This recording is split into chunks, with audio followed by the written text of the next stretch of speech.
السلام عليكم ورحمة الله وبركاته. أهلا وسهلا بكل أحبابي اللي مشرفيني في القناة. كل سنة وانتم طيبين وبألف خير. تعالوا نعمل بقى إيه؟ حاجة حلوة قوي النهاردة، تنفع ضيافة في العيد، تنفع تقدميها في أي وقت. حاجة كده ما شاء الله. هنعمل جاتول كريم كراميل. تمام، يلا بينا نسمي الله ونبتدي على طول. أول حاجة هنا معايا 3 بيض، عليهم نص معلقة فانيليا بودر، كوباية نص سكر. بصي كله بالمضرب بإيدك كده، مش هتحتاجي لا خلاط ولا مضرب كهربائي ولا اي حاجه، لكن عايزه تشتغلي بيهم عادي، ولكن الموضوع مش مستاهل. يعني اول حاجه هنعمل طبقه الكيك. نزلت عليهم بنص كوبايه من الزيت وهقلب.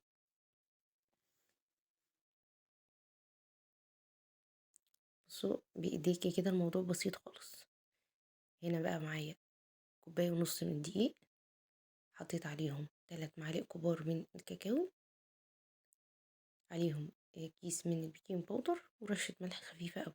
دخلتهم كويس قوي، قلبتهم على بعض وهنزل بيهم على الكيك. طبعا الخليط دلوقتي هيبقى معايا تقيل خالص، ده طبيعي. شايفين تقيل ازاي؟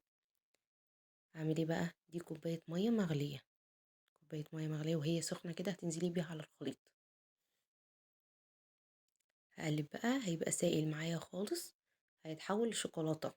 بجد الخليط الكيك ده بيبقى في ايدك شوكولاته، بالذات الميه السخنه بتخلي الكاكاو تتحول معاكي كده، تحسي ان انتي عامله جناش شوكولاته مش كيكه. شايفين معايا؟ هو القوام ده اللي انا عايزه اوصله. معايا الصاج بتاعي ده 30 في 40، او الصينيه اللي هي الكبيره في الثلاثه اللي بيبقوا المستطيلين دول.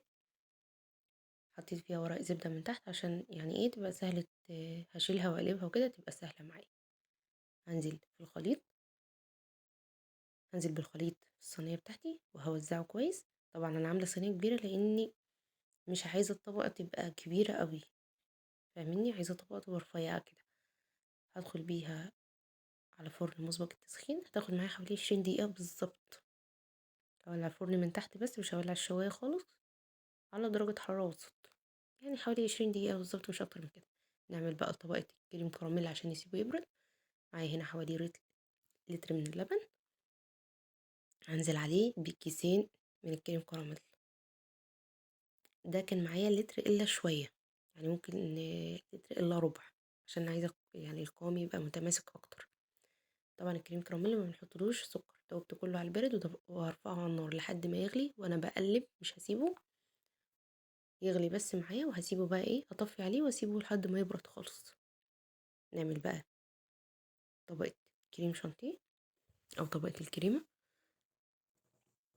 حطيت كوباية ونص من كريم شانتيه على الباستري، يعني كوباية كريم شانتيه عليها نص باستري لو متوفر. حطيت عليهم نص كوباية سكر ناعم، واديتهم ضربة، وحطيت لهم كوبايتين مية ساقعة ضربتهم. بعدين هنزل عليهم ب3 معالق برضو او معلقتين كبار من الكاكاو الخام. هنخلهم وانزل بيهم على الخليط عشان انا عايزاه يبقى كريمة شوكولاتة كده. تمام. ممكن على فكرة الوصفة دي بتاعت الشيف محمد حامد، هو اللي اخترع الجاتو، جاتو الكريم كراميل. بس انا مغيره فيها شويه، هي عجبتني اوي الطريقه بتاعته، انا مغيره فيها شويه.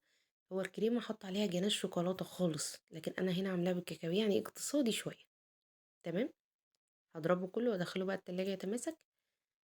تعالوا هنا بقى الصاج بتاعي. ده الصاج دي كان فيه الكيك، انا شلت منه خلاص عشان نكمل فيه الموضوع.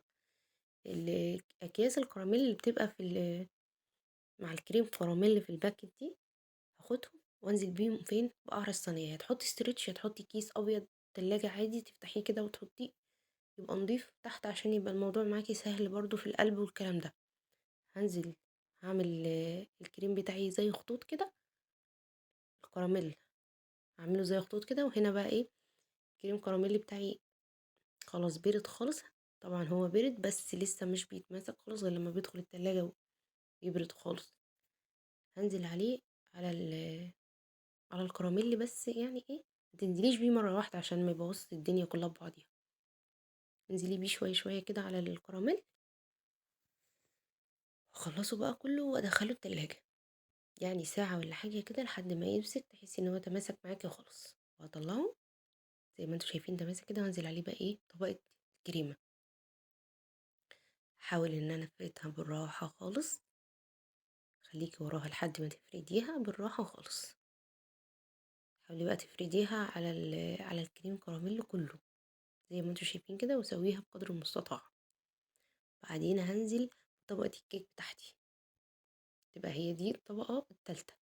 يبقى الأول حطينا الكراميل، بعدين الكريم كراميل، بعدين الكريمة، بعدين الكيك، كله في نفس الصينية اهي. التكة بس حاجة بسيطة قوي كده عشان كله يمسك في بعضه. احط الكيسة كده، وياريت تحطي عليها كيسة كمان من فوق عشان ما ينشفش، ودخليه بقى التلاجة ساعتين 3 لحد ما تحسي ان هو تماسك خالص معاكي. انا دخلته التلاجة بتاع حوالي ساعتين وطلعته. هنطلعه بقى ايه نقلبه. بصوا الصينية بتاعتي كبيرة ومش جاية كلها على كادر التصوير، تمام. ولكن اهو بصوا بقى الشكل من فوق فظيع. بسكينة بقى وبقطعي كده. السكينة بتاعتك كل مرة تقطعي بيها يا تمسحيها يا تنزليها في مية سخنة، تمام.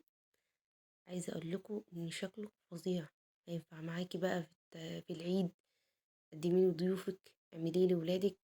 حلو قوي. بصوا شكل الطبقات عامل ازاي، فظيع فظيع. الناس اللي بتحب الكريم كراميل ده هتعشقه.